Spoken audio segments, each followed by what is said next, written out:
because of good management, and number one, then maybe even more importantly, the tariffs that are pouring in. We have tariffs pouring in at levels that we have never seen before, and they've only just started. That's really a small portion. It's mostly from cars and aluminum and steel, a little bit of lumber. But they'll really start in about another week. And then in about a month, they'll come in at levels that are extremely strong. And our country's making a lot of money. We're dealing with other countries and certain countries that would rather have a deal than a regular tariff. And we're willing, if they're willing to open up. These are countries that have been shut to us, but we've been open to them. In other words, they wouldn't let us do business there, but they would do business in our country. Not a fair deal. So the European Union is talking to us. They want to open up their country. I would say Japan to a much lesser extent in terms of opening up their country. Japan, as you know, and we're very close to Japan, but they sell us millions and millions of cars a year. We sell them no cars because they won't accept our cars. And they won't accept much of our agriculture either. So,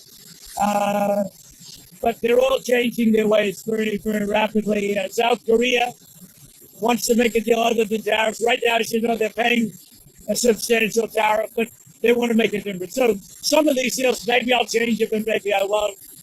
But our country is making a lot of money for the first time in a long time, in decades. And that's the way it should be. We have a country that's, and I said it the other day to you people, we have a country that was dead.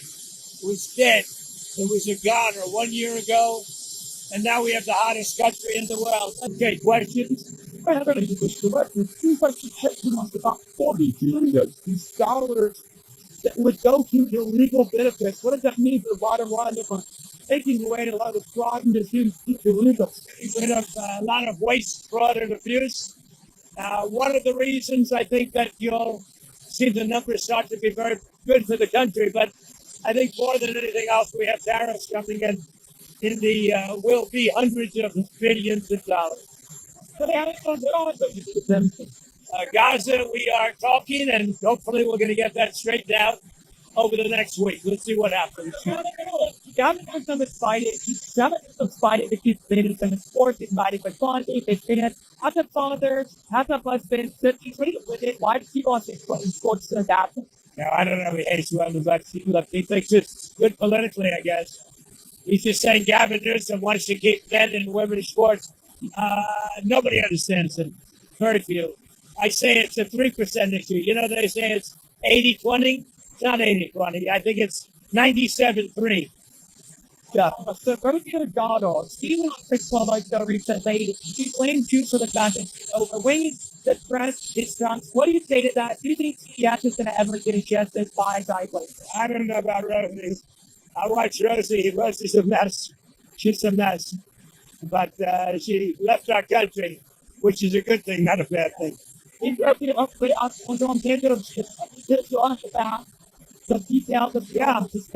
going to have a meeting with the Secretary General. It's coming in tomorrow. But we basically are going to send them various pieces of very sophisticated military. They're going to pay us 100% for them. And that's the way we want it. And we've been trying to get that again. I don't think Biden ever asked for it. We're in for about $350 billion. Europe is in for $100 billion. That's a lot of money, 100, but they should be in actually for more than us. So as we send equipment, they're going to reimburse us for that equipment. Doesn't that sound good? That's the way it should have been a long time ago. I haven't agreed with the number yet, but they're going to have some because they do need protection. But the European Union is paying for it. We're not paying anything for it. But we will send it. It'll be business for us. And we will send them Patriots, which they desperately need. Because Putin really surprised a lot of people. He talks nice and then he bombs everybody in the evening. So there's a little bit of a problem there. I don't like it. Oh, I think so. I did. I spoke to him today. Dan Bongino is a very good guy. I've known him a long time. I've done his show many, many times. And he sounded terrific, actually. No, I think he's in good shape. Okay. On this 1 year anniversary of Butler, what was going through your mind this morning that you guys, as you woke up, to start the team next? Will you repeat that question?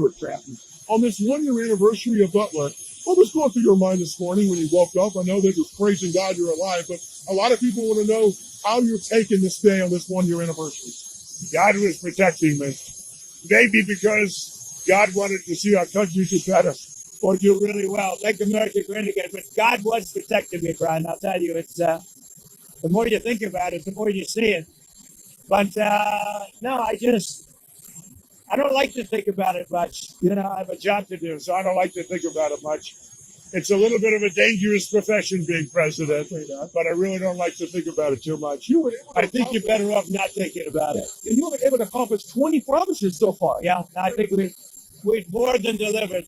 Thank you for saying that. But, you know, we made a lot of promises, and we've actually given a lot more promises than we even made. Yes.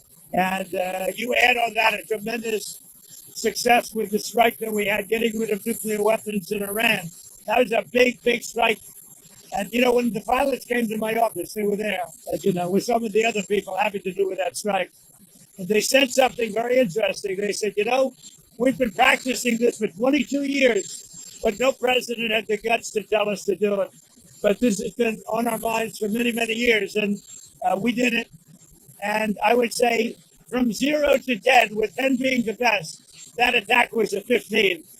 What do you think about this new bill that's going to basically eliminate no capital gains tax on home sales to be able to free up the money people who own the house for a long time can't afford to pay the capital gain? Yeah, well, we're looking at that, and it could be a very big positive.